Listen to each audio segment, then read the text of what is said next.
Hello, everybody. It is Saturday, the 15th of January.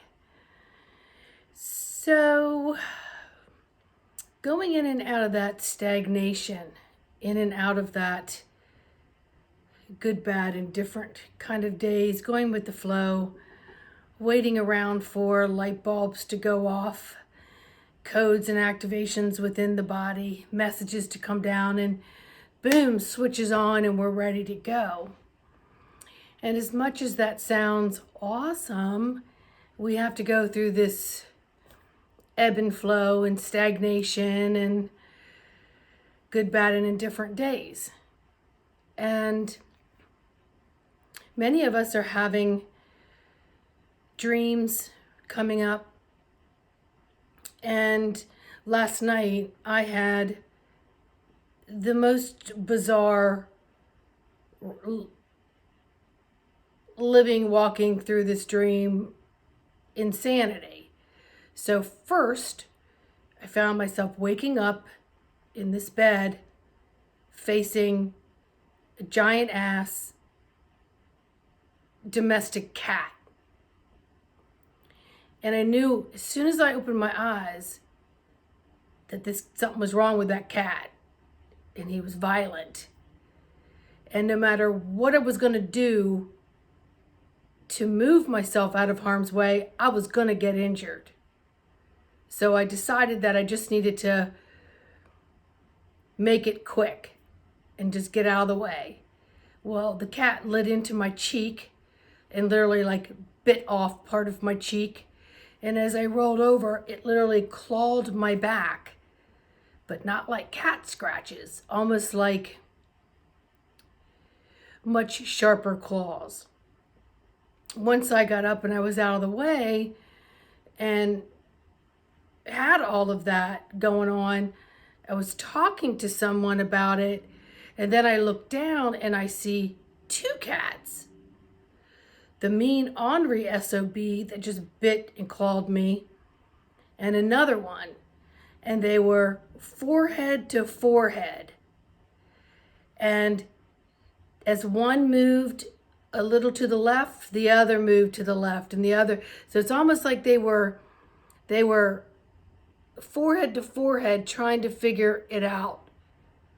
But one wasn't going to back down to the bully.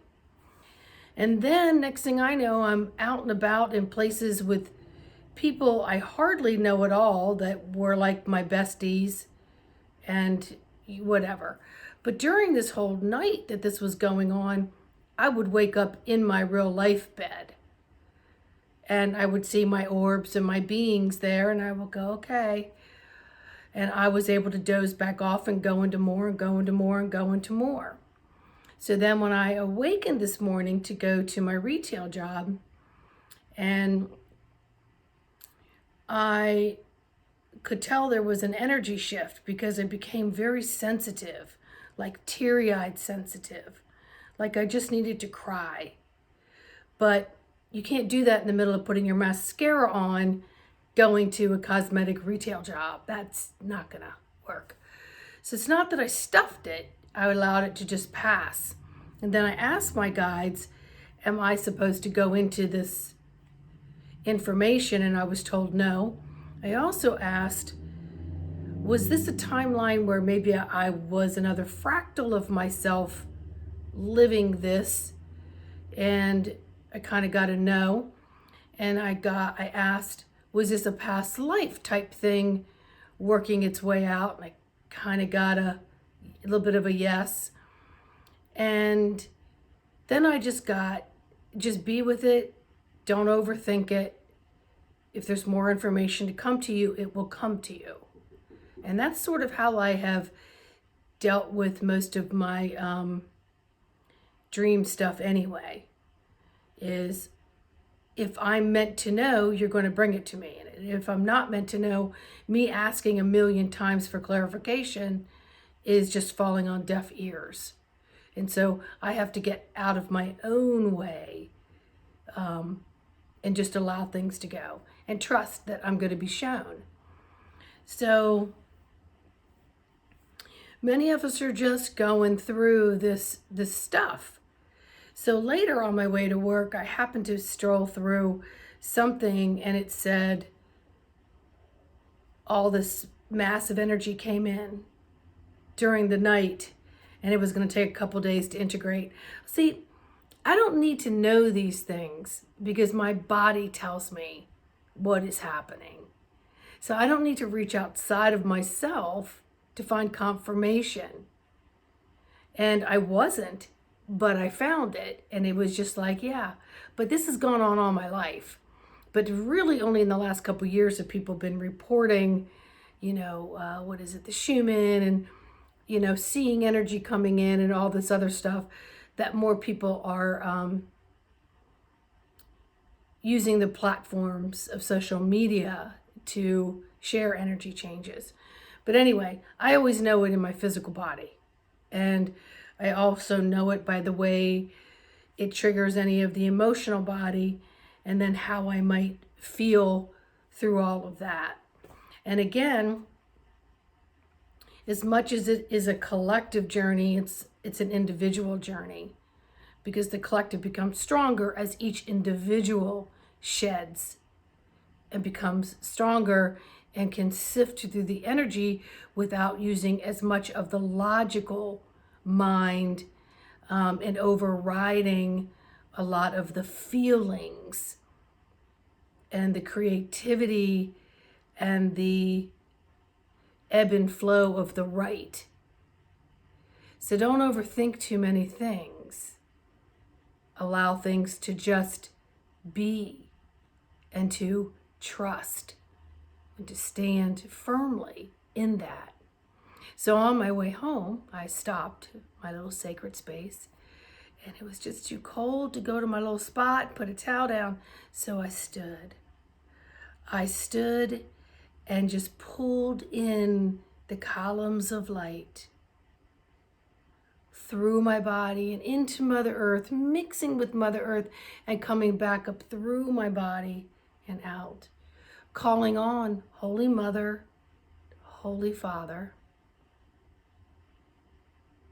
and for the activations and codes for my highest good in this moment. And of course, the whole swirling of the energy of my energetic egg, which I've done videos on before. And that all the information is in all my physical sensories and all my spiritual sensories. Yeah. Oh, yeah. And just to trust. And many of us need a lot more water right now, a lot more hydrating foods, a lot more rest. Every time I feel like I need to lay down, like I'm feeling a little pressure in the chest, it could be interpreted as, oh, you're about to get sick, but I'm not about to get sick.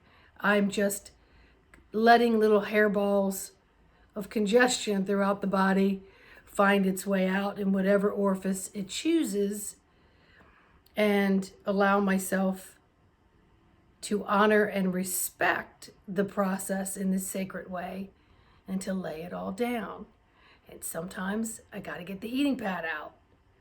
And last night I started in with the really cold chills. And of course I tuned in right away and there was my guides, and it happens every time.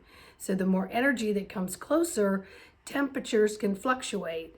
For me, it becomes very, very like I can't stand it, lock up, jaw locked, chitter chatter of the teeth, freezing, like freezing. And then sometimes when I get under the covers, I'll feel myself very hot, like warm, hot, not like this hot, but can you say? You got to get it all out and just go with the flow, no matter what temperature is happening. And of course, I deal with everything with humor, because you really have to get that vagus nerve and that diaphragm just going with it. And laughing helps to open the mouth and get lymphatics going. And unlock what you're locking up, because there's just so much people don't know what to do with. And so when we don't know what to do with something, we have a tendency to be a little more statured. And I'm very guilty of that because of neck injuries. Sometimes I find that my whole body moves as a unit instead of, but I have to physically work that to open it up. So anything that you can do to open up the spine and get movement and figure eights and whatever, stretch, breathe, do it, do it, do it. And you can't do it enough, but you can underdo it. But so just tap in, go with it, feel it, be it, work with it, and just allow. Just allow. All right. So I hope this helps y'all. Getting the sinus headaches and all the other things going on. You know, it's ascension symptoms. It's just what it is. You don't have to label it. Actually, get away from all the frickin' labels and look at it as a process. And each process has some similarities to it, and maybe similarities of what other people are going through. But don't read down a list and go, check, check, check, check. Or I don't have that, what's wrong with me? Or whatever. Just get away from all that, because that gets in that left brain logical gerbil wheel. And so just document how you feel. This is your story. You're writing your story of your process through all of the changes in our Earth and our galaxy. Period. Keep it simple, my friends. And if you need assistance, you know where to find me. But I need your assistance. Please like, subscribe, hit all, and leave me a little message.